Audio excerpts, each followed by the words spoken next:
Hello friends, welcome back to my channel tech talk YouTube চ্যানেলে আপনাদের সকলকে স্বাগত জানাই। আমরা বর্তমানে বাড়িতে সকলেই ফ্রিজ ব্যবহার করে থাকি। ফ্রিজ আমাদের দৈনন্দিন জীবনে একটা গুরুত্বপূর্ণ ইলেকট্রনিক্স অ্যাপ্লায়েন্স হিসাবে পরিচিতি পেয়েছে। আর এই অ্যাপ্লায়েন্সটি প্রতিদিনই 24/7 চলতে থাকে, যা কিনা লট অফ এনার্জি অর্থাৎ ইলেকট্রিসিটি কনজিউম করে থাকে। তাই ফ্রিজ কেনার সময় এই বিষয়টি আমাদের সকলের কাছেই একটা চিন্তার বিষয় হয়ে দাঁড়ায়। তো বন্ধুরা, যখন আমরা একটা নতুন ফ্রিজ কিনতে যাই তখন আমরা ফ্রিজের গায়ে সাঁটানো স্টার রেটিংয়ের মুখোমুখি হয়ে থাকি। সেক্ষেত্রে আমাদের মনে এই স্টার রেটিং নিয়ে যেন একটা আলাদাই উত্তেজনার সৃষ্টি হয়। এর ফলস্বরূপ বিভিন্ন প্রশ্ন আমাদের মাথাচাড়া দিয়ে ওঠে, যেমন কোন স্টার নেওয়া বেস্ট হবে, 4 স্টার না 5 স্টার, 3 স্টার ফ্রিজ কেমন হবে, 5 স্টার ফ্রিজ ছাড়া কি সব স্টার ফ্রিজগুলি তাহলে কি খারাপ?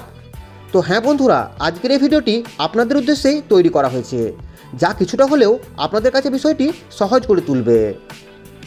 তো বন্ধুরা, ভিডিওটি যদি আপনাদের একটু হলেও উপকার এসে থাকে তো অবশ্যই ভিডিওটিকে লাইক এবং চ্যানেলটিকে সাবস্ক্রাইব করে পাশে থাকবেন।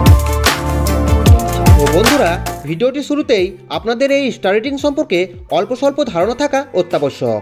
এই স্টার রেটিংয়ের প্রধান উদ্দেশ্য হলো উপভোক্তারা যে ইলেকট্রিক্যাল প্রোডাক্টটি কিনছেন সেটার এনার্জি এফিসিয়েন্সি অর্থাৎ বিদ্যুৎ সাশ্রয়ী দক্ষতা সম্পর্কে অবগত করা। এই স্টার রেটিং অনুযায়ী the higher the stars the higher the efficiency of the product, অর্থাৎ যত বেশি স্টার থাকবে তত বেশি প্রোডাক্টটি কর্মদক্ষতা সম্পন্ন হবে, এবং সেই সঙ্গে প্রোডাক্টটির কর্মদক্ষতা যত বেশি হবে প্রোডাক্টটি তত বেশি এনার্জি এফিসিয়েন্ট বা বিদ্যুৎ সাশ্রয়ী হবে, অর্থাৎ প্রোডাক্টটি লেস ইলেকট্রিসিটি কনজিউম করবে। সুতরাং স্টার রেটিংয়ের নোটটি একবার দেখা মাত্রই সহজেই কাস্টমারেরা বুঝে নিতে পারবে যে প্রোডাক্টটি কতটা এনার্জি এফিসিয়েন্ট, অর্থাৎ শুদ্ধ বাংলায় প্রোডাক্টটি যত বেশি স্টার সম্পন্ন প্রোডাক্টটি তত বেশি কর্মদক্ষতা সম্পন্ন এবং বিদ্যুৎ সাশ্রয়ী। তো আশা করি বন্ধুরা আপনাদের এই স্টার রেটিংয়ের বিষয়টি এতক্ষণে ক্লিয়ার হয়েছে। এবার তো একটা বাচ্চা দেখেও বলে দেবে যে 5 স্টারটি সব থেকে ভালো। স্বাভাবিকভাবেই একটা 5 স্টার ফ্রিজ তার নিচের লেভেলের ফ্রিজগুলি থেকে অনেকটাই বিদ্যুৎ সাশ্রয়ী হয়ে থাকে, এবং সেই সঙ্গে এই ফ্রিজে উচ্চমানের প্রযুক্তির ব্যবহার হওয়ায় ফ্রিজগুলি খুবই কর্মদক্ষতা সম্পন্ন এবং বিভিন্ন ফিচার সম্পন্ন হয়ে থাকে। ফলস্বরূপ এই ফ্রিজগুলি খুবই এক্সপেন্সিভ হয়। প্র্যাকটিক্যালি একটা 5 স্টার এবং 4 স্টার ফ্রিজের মধ্যে খুব বেশি ডিফারেন্স দেখা যায় না। এদের ইউনিট কনজামশন আউটকামও খুবই কাছাকাছি হয়ে থাকে। ঠিক একইভাবে এই ফ্রিজগুলি প্রযুক্তিগত দিক দিয়েও একই টেকনোলজি ব্যবহার করে থাকে, যেমন inverter technology, stabiliser free operation, fast cooling technology ইত্যাদি, এবং সেই সঙ্গে এই ফ্রিজগুলিতে প্রায় সেম ফিচার্সও দেখা যায়। কোয়ালিটি এবং ডিউরেবিলিটির ক্ষেত্রেও খুব একটা পার্থক্য এক্ষেত্রে চোখে পড়ে না। তবে 3 স্টার এবং 5 স্টার ফ্রিজের মধ্যে উল্লেখযোগ্য পার্থক্য লক্ষ্য করা যায়। 3 স্টার বা তার নিচের লেভেলের ফ্রিজগুলিতে সাধারণত গতানুগতিক প্রযুক্তির ব্যবহার লক্ষ্য করা যায়, এবং এই ফ্রিজগুলির ইউনিট কনজামশন আউটকামও অনেকটাই বেশি হয়ে থাকে। তুলনামূলকভাবে এই ফ্রিজগুলির দামও খুব কম হয়।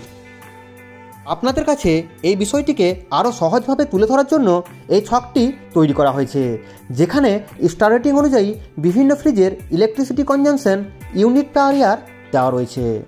তো আশা করি বন্ধুরা আপনারা এই ছকটি দেখে স্টার রেটিং অনুযায়ী বিভিন্ন কোম্পানির ফ্রিজের এনার্জি কনজামশন সম্পর্কে ধারণা পেয়েছেন এবং এদের মধ্যে পার্থক্যও ধরতে পেরেছেন।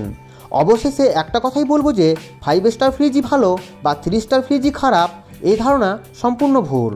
সব ফ্রিজই কম বেশি বিদ্যুৎ সাশ্রয়ী হতে পারে, তাই বলে 3 স্টার ফ্রিজ খারাপ বা 5 স্টার ফ্রিজ ভালো তা কিন্তু নয়। যাই হোক, সব কিছু ডিপেন্ড করছে আপনার বাজেটের ওপর। যদি আপনার বাজেটের ক্ষেত্রে কোনো অসুবিধা না থাকে এবং আপনি অনেক ফিচার্স চাইছেন তো অনায়াসে 5 স্টার ফ্রিজ কিনতে পারেন। আর যদি আপনার বাজেট লিমিটেড হয়ে থাকে তো 3 স্টার বা 4 স্টার ফ্রিজ খুব সহজেই নিশ্চিন্তভাবে কিনে ফেলতে পারেন। ধন্যবাদ বন্ধুরা।